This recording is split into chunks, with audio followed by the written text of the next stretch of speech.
That Dial of Destiny Part 5 is going to be the longest of the whole entire franchise series. I thought it'd be like, I thought someday it'd be 3 hours long. Well, I don't know about 3 hours, but it's going to be at least 2.5 or 2 hours 20 something. So that doesn't come out till end of June though. So at least at the time of this recording, Last Crusade had the longest time length at 2 hours and 9 minutes.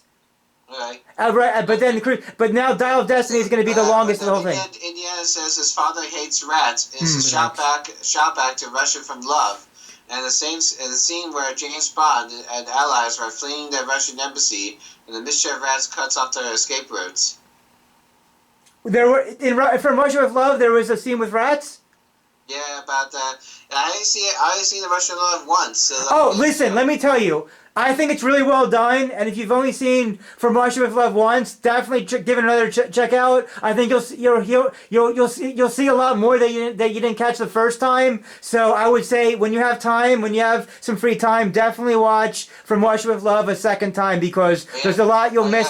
Here's one of Indy's most iconic lines, which he says also in this movie, is Nazis. I hate these guys. Oh yeah, hate these guys. Mm-hmm. Harrison Ford has German and Russian Jewish ancestry, right, yes. Which connects him to first sense of Nazis' persecution of Jews in Europe. Right, yeah. Yeah, I like that little scene they had when he and Adolf Hitler were like looking directly at each other real quick there. It's like looking at the murderer about like Yeah. You never know about but no, back to real quick From Russia with Love. Definitely when you get a chance, go have a second viewing for yourself. There's a lot you'll see in the second viewing that you didn't catch in the first time. Yeah. Really well done Bond movie. Probably From Russia with Love is like in my top 5. Yeah. All right. Anything else they say on the pages you think everybody should know? IMDb page. Yeah, it could be story, characters, quotes, trivia, whatever the case may be about anything, really. Also about here it is. Pat Roach's character Gestapo was supposed to have a bigger role in the film, like as it was in the first 2 films. You know. Wait. What part did he play in the second film? Yeah, the one about they plays the Indian Taskmaster beats up Indies in the mines. But okay. So he had a part there too. Okay. So was he entirely cut out of the third movie? He only saw the first thing about briefly, but his role was just to a cameo. The entire scene with his character was shot by was not used because Spielberg considered it to be too long. The original scene contained Gestapo and Vogel boarding the Zeppelin to search for Jones. Vogel was thrown out of Zeppelin. This part was seen in the movie, but Gestapo stayed on board and continued looking as he and Vogel split up. He eventually ran into Jones, and Jones knocked him unconscious. When the Zeppelin turned around and headed back to Germany, Gestapo had recovered and spotted Jones once again, this time with his dad. He followed them, accompanied by a retired and drunken World War I pilot and a Zeppelin crewman. The pilot at Gestapo follows Jones and his father into a second biplane after crewman almost died. However, Gestapo was too heavy and sank partway into the bottom of the plane. A distracted pilot uncoupled the aircraft without starting the engine, which sent them falling to their deaths. The entire scene was cut, and now he is just shown for a second running with Vogel on the ground and attempting to halt the takeoff of the Zeppelin. In the finish film, only Vogel seen boarding the Zeppelin and seen getting thrown out. That was the end of that.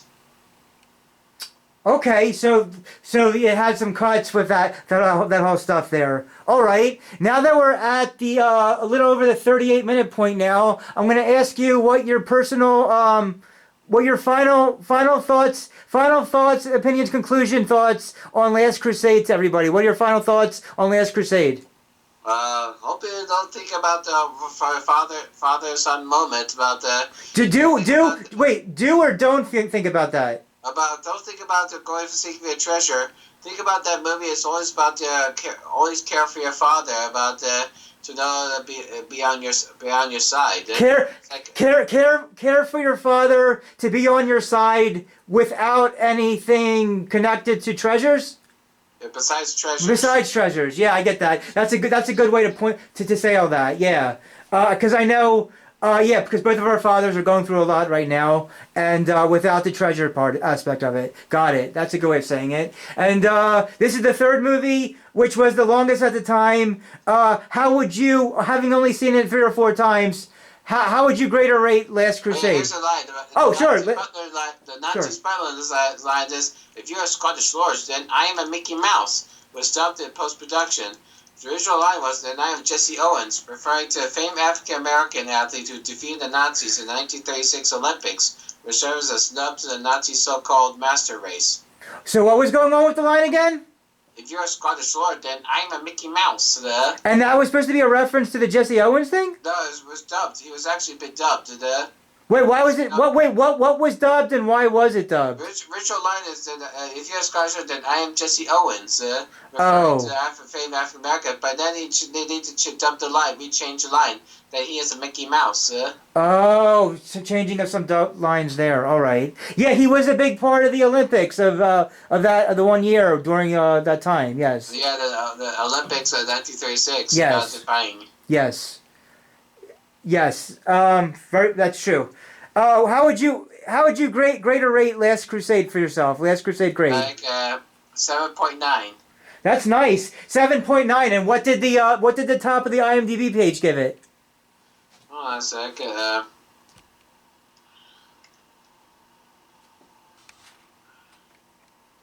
He gives it like 8.2. Okay. So you mark it a little bit less. You gave it a 7.9 in a number. Also, here's a coincidence. Here's sure. a coincidence. Yes. Says Indiana Jones Last Crusade released in the summer of '89. But what's the most highest-grossing movie in '89? Batman. Is Tim Burton Batman. Yes, Batman '89. That featured the main villain Joker. But in 2008, when they bring back Indiana Jones to Kingdom of Crystal Skull, it got some divided, but even despite it got a little bit more box office hits, but divided us between critics and to fandom. But what's also a very biggest hit in the 2008 is The Dark Knight. Dark Knight did really well. Also featured Joker. That's true, right? Both those are connections to both '89 and 2008. One quick thing about '89, I want to say that's also connected to Bond as well is License to Kill. The second and final Timothy Dalton movie, and the 16th movie at the time. License to Kill was born in the summer of '89, but didn't do well in its crowded summer in regards to Indy 3, Batman. Also, the Indiana Jones License to Kill is the first movie to be rated PG-13. Yes, the first to be PG-13, and the one movie to make them change the month release out of the summer when it didn't do well from crowded summers of a bunch of other movies. Yes, those are a lot of movie connections there to '89, 2008, then back to '89. What we said again. You gave it a 7.9 for a number. What would you give it as a letter grade? B. Or okay, 7.9 or a B. That sounds about right for the numbers and letters there. Great. So you said, I liked what you said for your final thoughts, that the father and the son should stay. Without treasures, father and son should be like stay close. Or what were you saying exactly? Because reconnect had to reconnect it. And stay reconnected, stay close and reconnected in the father-son relationships that all father and sons have really well. Nice. Yes. Okay. And okay. And is there anything you have in your life that you want to plug to the audience that they should check out of yours, or do you have nothing to plug? Check out what? Anything you want to plug, like any projects you're working on, or things you think the listeners or audience should check out personally that you think is an important thing. Anything you want to plug for promotions? Anything that you want to plug personally, or not really? Not really. Not at this time. Okay, great. So you have an appointment next week. So you'll just let me know. You'll write me first, or to let me know when you're available to do the part 4's the Kingdom of the Crystal Scroll, because I know you said you have an appointment coming up that next Tuesday. So just let me know what day and time you're available so we can work around your schedule. Okay. All right. Thanks again for coming on. Hope you guys learned something from Avi in the especially that movie he mentioned, that both Harrison Ford and some other actor or actresses that were in movies with him in the 80s that were ones I haven't seen before. The one about the science and the Helen Mirren and this whoever, all these different. Helen Mirren, the River Phoenix. Yeah, both of them with all this stuff. Yeah, the movies and stuff you mentioned there that I hadn't heard of before. Great. It's also directed by the Mosquito Coast is directed by Peter Weir, the director of also director of Harrison Ford in Witness. Oh yeah, Witness was supposed to be a really good movie as well. Witness I've heard of. Yeah, very good. Okay. Have you ever seen Witness? I've seen parts of that one. Yeah, I've seen parts of that. It takes place in Philadelphia, yes. Protecting the Amish boy. Yes.